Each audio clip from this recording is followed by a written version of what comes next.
Hello बच्चों, class 8th math NCERT book का chapter 3 है। प्रश्नावली 3.2 करेंगे। ठीक है। प्रश्न नंबर 1 है बच्चों, लिखा है निम्नलिखित आकृतियों में x का मान ज्ञात कीजिए। यहाँ पर आपको दो आकृति दी गई हैं। ठीक है। इसमें आपको x का मान निकालना है। ठीक है। जहाँ पर x लिखा है उसकी वैल्यू, उसका मान निकालना है। ओके बच्चों। अब यहाँ पर बच्चों आपको एक त्रिभुज दिया गया है। इसके अंतः कोण, जो अंदर की तरफ बने हुए कोण हैं, वो हमें नहीं बताए गए हैं। ठीक है। तो मैं आपको बता दूं कि त्रिभुज के अंदर के कोणों का योग होता है 180 डिग्री। ठीक है। तो हम यहाँ पे लिखेंगे त्रिभुज के अंतः कोणों का योग बराबर है 180। अब बच्चों त्रिभुज के अंतः कोणों का योग तो 180 होता है, लेकिन अगर त्रिभुज में बाह्य कोण भी बताए गए हों या निकालने के लिए बोला गया हो तो त्रिभुज के बाह्य कोणों का योग होता है 360। ठीक है। ये बात ध्यान रखना। ये प्रश्न जब हल करोगे तो उसमें ये जो बातें हैं वो बहुत सहायता करेंगी। आपको नॉलेज होनी चाहिए इस बात की। आपको मालूम होना चाहिए कि अंतः कोणों का योग क्या होता है और बाह्य कोणों का योग क्या होता है। जैसे इस त्रिभुज में हमें बाह्य कोण दिए गए हैं और जो अंतः कोण है वो हमें नहीं बताए गए। ठीक है। हमें सिर्फ x का मान निकालना है। जो बाह्य कोण है ये 125 का है, ये भी 125 का है, और यहाँ पर क्या है, x है। अगर हमें दो कोण दिए जाते हैं तो हम तीसरे कोण का मान आसानी से निकाल सकते हैं। अगर हम तीनों कोणों को जमा करके 360 में से घटा देते हैं तो हमारे तीसरे कोण का मान निकल जाएगा। ठीक है। तो मैं लिखूँगी 125 जमा 125 जमा x, और बराबर कितने होगा बच्चों, 360, क्योंकि तीनों कोणों का योग क्या होगा, 360। अब हम क्या करेंगे, इन दोनों को जोड़कर 360 में से घटा देंगे तो x का मान निकल जाएगा। तो 125 और 125 होता है 250। ठीक है।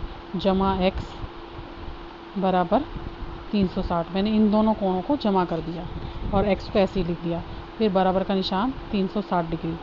ठीक है। अब बच्चों क्या करते हैं, जब हमें x का मान निकालना होता है तो हम क्या करते हैं, x को एक तरफ रखते हैं और जो नंबर होता है उसको नंबर के पास ले जाकर घटा देते हैं। ठीक है। क्योंकि ये जमा का है 250, दूसरी तरफ जाकर घटा का हो जाएगा। ठीक है। घट जाएगा 360 से। अब x का मान क्या आ जाएगा, 360 में से अगर 250 को घटाएंगे बच्चों तो आ जाएगा 110। ठीक है। इन दोनों को घटाने पर आ जाएगा 110। तो हमारे पास x का मान क्या आ गया, 110 डिग्री। यहाँ लिख देंगे x बराबर 110 और ये हमारा आंसर हो जाएगा। ठीक है। बहुत ही आसान है। अगर कोई कोण नहीं दिया गया तो हम उसका मान आसानी से निकाल सकते हैं। तीनों कोणों का योग होता है 360। अगर दो हमें मालूम है तो दोनों को जोड़ के 360 में से घटा दो तो तीसरे कोण का मान निकल जाता है। प्रश्न नंबर 1 का ही बी पार्ट है बच्चों। यहाँ पर हमें एक बहुभुज दिया गया है। ठीक है। और इसके कोण दिए गए हैं और हमें इसमें भी x का मान निकालना है। तो अब बच्चों आकृति में ये जो हमें कोण दिया गया है ये 90 डिग्री का है। जब इस तरह से बॉक्स बना होता है तो वो कोण होता है 90 डिग्री। तो ये 90 डिग्री का है और ये 70 डिग्री का है। तो ये 90, 60, 90, फिर x का मान और फिर 70 डिग्री। ठीक है। तो हमें x का मान निकालना है। आप किसी तरह से भी इनको सबको जोड़ सकते हो। ठीक है। तो मैं आपको बताती हूँ किस तरह से लिखना है आपको। सबसे पहले तो बच्चों याद रखने वाली बात क्या है, बहुभुज के बाह्य कोणों का योग क्या होता है, 360। ठीक है।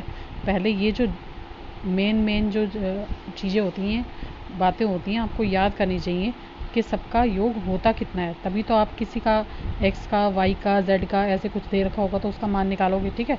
तो हम यहाँ लिख देंगे बहुभुज के बाह्य कोणों का योग बराबर है 360, जैसे हमने पहले प्रश्न में किया है। ठीक है। इसके पहले पार्ट में, ए पार्ट में किया है।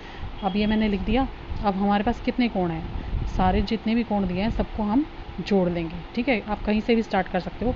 90 डिग्री जमा 60 डिग्री, फिर जमा 90 डिग्री, फिर जमा 70 डिग्री और फिर जमा x का मान हमें निकालना है। और इनको सबको हम जब जमा करेंगे तो इनका मान हमारे पास कितना आना चाहिए बच्चों, वो आना चाहिए 360 डिग्री। ठीक है। तो हम क्या करेंगे, इन सबको जमा कर लेंगे। x जो गिनती में जमा नहीं होता, ठीक है, x को छोड़ देंगे, सबको जमा करेंगे तो हमारे पास आ जाएगा यहाँ पर तो यहाँ आएगा 310 जमा में x और बराबर में 360। ठीक है। सब कोणों को जोड़ने के बाद 310 आया अब x का मान निकालेंगे तो क्या करेंगे बच्चों, 310 को हमें 360 के पास पहुंचाना पड़ेगा। ठीक है, 310 जो है वो जमा का है और 360 से वो घट जाएगा। ठीक, तो हमारे पास क्या बचा, 50। हमारे पास x का मान आया 50 और ये हमारा उत्तर होगा। ठीक है, इसका मान हमें निकालना था, ये हमने निकाल दिया। बहुत ही आसान प्रश्न है, अगर आप ध्यान से समझोगे तो बहुत आसानी से कर पाओगे। बच्चों अब करेंगे प्रश्न नंबर 2। यहाँ लिखा है एक समबाहुभुज के प्रत्येक कोणों का माप ज्ञात कीजिए जिसकी, पहला ऑप्शन है 9 भुजाएं हैं और दूसरा 15 भुजाएं। ठीक है, तो एक बहुभुज की 9 भुजाएं हैं, उसके कोण ज्ञात करने हैं, और दूसरा इसका जो पार्ट है उसमें 15 भुजाएं दी हैं और उसके कोण ज्ञात करने हैं। अब बच्चों आपको ध्यान से देखना है प्रश्न में हमसे क्या पूछा गया है। तो यहाँ पर आपको ध्यान रखने वाली बात क्या है, समबाहुभुज जो होता है, समबाहुभुज जिसकी सभी भुजाएं समान होती हैं। ठीक है, जब हमने इंट्रोडक्शन वाला वीडियो किया था उसमें मैंने आपको बताया था कि समबाहुभुज क्या होता है। सम माने समान, जिसकी समान भुजाएं होती हैं। समान भुजाएं मतलब हर भुजा का नाप बराबर होता है। ठीक है, जैसे वर्ग की चारों भुजाएं बराबर होती हैं, इसी तरह से कोई भी बहुभुज है, यहाँ पर 9 भुजाओं वाला बहुभुज हमें बताया गया है, तो इसका मतलब है इसकी प्रत्येक भुजा बराबर है। अगर एक भुजा 3 सेंटीमीटर की है तो दूसरी भी 3 की होगी, तीसरी भी 3 की होगी, इसी तरह से 9 भुजाएं क्या हैं, सारी बराबर हैं। अब यहाँ पे बताया गया बाह्य कोण। बाह्य कोण मतलब इसके बाहर के कोण, जैसा कि हमने पहले वाले प्रश्न में किया है। ये देखो, ये जो हमने किया है, बहुभुज के बाह्य कोणों का योग क्या होता है, 360। ठीक है ना, अभी करवाया ना मैंने इससे पहले वाला क्वेश्चन। ठीक है, ये याद रखना आपको। इसके बाह्य कोणों का माप ज्ञात करना है, तो हम क्या करेंगे, अगर 9 भुजाएं हैं तो 9 भुजाओं में जब हम उनका जोड़ करेंगे तो हमारे पास क्या आ जाएगा, टोटल 360 आना चाहिए। ठीक है, क्योंकि बाह्य कोणों का योग क्या होता है, किसी भी समबाहुभुज की बाह्य कोणों का योग 360 होता है। ठीक है, तो हम क्या लिखेंगे, प्रत्येक बाह्य कोण का माप किस तरह से निकालेंगे हम, प्रत्येक चाहिए ना, एक एक बाह्य 9 भुजाएं हैं तो हर भुजा के कोण का माप हमें बताना है। तो लिखेंगे प्रत्येक बाह्य कोण का माप, इसका एक फॉर्मूला होता है, उसे भी आप याद कर लेना। फॉर्मूला क्या है बच्चों, बाह्य कोणों का योग बटे भुजाओं की संख्या। ठीक है, अब बच्चों मैंने अभी बताया कि बाह्य कोणों का योग क्या होता है। बाह्य कोणों का योग क्या होता है बच्चों, बाह्य कोणों का योग होता है 360 डिग्री। ठीक है, जैसे कि हमने पहले प्रश्न में किया था, मैं आपको फिर से दिखा रही हूँ। तो इसका मान जो होता है वो होता है 360 डिग्री। अब हम एक बार लिख लेते हैं ताकि हमें याद रहे, बाह्य कोणों का योग बराबर है 360 डिग्री। ठीक है, अब हमें भुजाएं कितनी दी गई हैं बच्चों, भुजाएं की संख्या क्या है, भुजाओं की संख्या है 9, क्योंकि हमें प्रश्न में दिया गया है कि 9 भुजाएं हैं। ठीक है, तो हम ये भी लिख लेंगे 9 भुजाएं। ठीक, अब क्या करना है, हमें अपने फॉर्मूले में इन्हें इसका मान रखना है। ठीक है, तो क्या करेंगे, यहाँ पर हमें लिखना है 360, क्योंकि हमें बाह्य कोणों का योग है 360 और भुजाएं हैं हमारी 9, तो इसको काट देंगे, 9 एकम 9, 9 चौक 36 और एक 0 बच जाएगा, यहाँ पर लगा देंगे। अब यहाँ पर हमारा उत्तर आ गया बच्चों 40 डिग्री। ये 40 डिग्री क्या है, ये है प्रत्येक कोण का माप, जो कि हमें प्रश्न में पूछा गया था। तो हम यहाँ लिख देंगे प्रत्येक कोण का माप बराबर है 40 डिग्री। ठीक है, और ये हमारा उत्तर हो जाएगा। ठीक है, अब इसी का दूसरा पार्ट करेंगे बच्चों, जहाँ पर हमें दिया है 15 भुजाएं। ठीक है, तो बच्चों ये प्रश्न भी हमें इसके पहले पार्ट की तरह करना है। उसमें 9 भुजाएं थी, इसमें 15 भुजाएं, बस तरीका बिल्कुल सेम है। सबसे पहले हमें क्या लिखना पड़ेगा, प्रत्येक बाह्य कोण का माप, जो मैंने फार्मूला आपको ऊपर लिखवाया था, क्या था, बाह्य कोणों का योग बटे में भुजाओं की संख्या। ठीक है, अब बच्चों यहाँ पर अपना मान रख देंगे।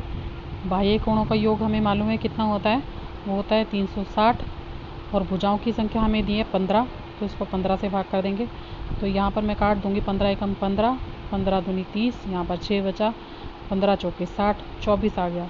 जिन बच्चों को नहीं समझ आया, जिन बच्चों को काटना नहीं आता, उन्हें मैं भाग करके बता देती हूँ कि मैंने किस तरह से हल किया है। तो बच्चों 360 को हमें 15 से भाग करना है। तो भाग करेंगे तो 15 के पहाड़े पे 2 पे जाएगा ये 30। ठीक है, यहाँ 36 में से 30 गए तो 6 बचेगा, ऊपर से उतारी 0, फिर जाएगा 4 पर, 15 चौके 60 होता है, तो हमारे पास 24 आ गए। यही उत्तर मेरा काटने पर आया था। तो हमारा जो प्रत्येक बाह्य कोण का माप है वो कितना आ जाएगा बच्चों? 24। ठीक है, तो हम यहाँ लिख देंगे प्रत्येक बाह्य कोण का माप बराबर है 24 डिग्री, और ये हमारा उत्तर हो जाएगा। ठीक है, बहुत ही आसान था। दोनों पार्ट बहुत ही आसान है, 9 भुजाओं वाला भी और 15 भुजाओं वाला भी, दोनों का तरीका सेम है। प्रश्न नंबर 3 है, एक समबाहुभुज की कितनी भुजाएं होंगी यदि एक बाह्य कोण का माप 24 डिग्री हो? ठीक है, तो यहाँ पर क्या करना है बच्चों, ये जो प्रश्न नंबर 2 का सेकंड पार्ट हमने किया था, यही प्रश्न आपको पलट के दे दिया गया है। ठीक है, जब इसको हम हल करेंगे तो इसका आंसर क्या आएगा बच्चों? इसका आंसर आएगा 15 भुजाएं। ठीक है, अब हमें कोण का माप दे दिया गया है, पहले हमसे कोण निकलवाया था 24 डिग्री का, हमने आंसर में कोण निकाला था ना, अब हमें यही दे दिया गया है 24 डिग्री का कोण। ठीक है, और हमें भुजाओं की संख्या ज्ञात करनी है, तो हमें क्या करना पड़ेगा? सेम तरीका, यही वाला फॉर्मूला लगाना पड़ेगा। भुजाओं की संख्या ज्ञात करनी है और आंसर भी देखना 15 ही आएगा। तो हम क्या करेंगे, अपने फॉर्मूले में थोड़ा सा चेंज करेंगे, अपने सूत्र को परिवर्तित करेंगे थोड़ा सा। ठीक है, फॉर्मूले को सूत्र कहते हैं, पता है ना। तो यहाँ पर क्या करना है, हमें भुजाओं की संख्या लिख देंगे। जहाँ पर हमारा भुजाओं की संख्या लिखा होता था फॉर्मूले में, वहाँ पर हम क्या कर देंगे बच्चों? एक बाह्य कोण का माप। ठीक है, और जहाँ पर कोण का माप लिखा होता था वहाँ पर भुजाओं की संख्या, बस मैंने यही चेंज किया। देखो, प्रत्येक बाह्य कोण का माप लिखा हुआ है ना यहाँ पर, तो इसको भुजाओं की संख्या रख दिया वहाँ पर, और इस वाली लाइन को प्रत्येक कोण का माप, इसको क्या कर देंगे? भाग वाली जगह पे ले आएंगे। तो लिखेंगे कैसे बच्चों? बाह्य कोणों का योग और बटे में एक बाह्य कोण का माप। ठीक है, क्योंकि प्रश्न में हमें एक बाह्य कोण का माप दिया गया है। अब यहाँ पर हम मान रख देते हैं, हमारे पास बाह्य कोणों का योग है, ठीक है, 360 डिग्री, और एक कोण का माप हमें प्रश्न में दिया गया है 24। इसको काटेंगे बच्चों, अगर आप काट सकते हो तो इसे काट देना, नहीं तो मैं इसे भाग करके दिखा रही हूँ। 360 को 24 से कैसे भाग करेंगे? पहले जाएगा 1 पे, 24 से कम 24, 6 में से 4 गया 2, 3 में से 2 गया 1, और ऊपर से उतारा 0। अब 24 के पहाड़े में 5 पर आता है बच्चों 120। ठीक है, आप गुणा करके देख सकते हो। ये देखो, हम 24 को 5 से गुणा करेंगे तो क्या आएगा? 4 पंजे 20 की 0, यहाँ से लगाया 2, 5 दूनी 10 और 2 12। ठीक है, आ गया 120, तो ये चला जाएगा 5 पे, 24 पंजे 120, पूरा पूरा कट जाएगा। और यहाँ पर अगर काटोगे तो ये कट जाएगा 24 से कम 24, और 24 के पहाड़े पे 15 पे आ जाएगा। हम अपना उत्तर कैसे लिखेंगे बच्चों? भुजाओं की संख्या बराबर है 15। ठीक है, क्योंकि इन्होंने हमसे क्या पूछा था? भुजाओं की संख्या ही पूछा था, तो यहाँ पे लिख देंगे भुजाओं की संख्या बराबर है 15। तो ये था आज का वीडियो। अगर आपको बच्चों मेरा वीडियो अच्छा लगे तो प्लीज़ मेरे चैनल को लाइक करना, सब्सक्राइब करना। Thank you.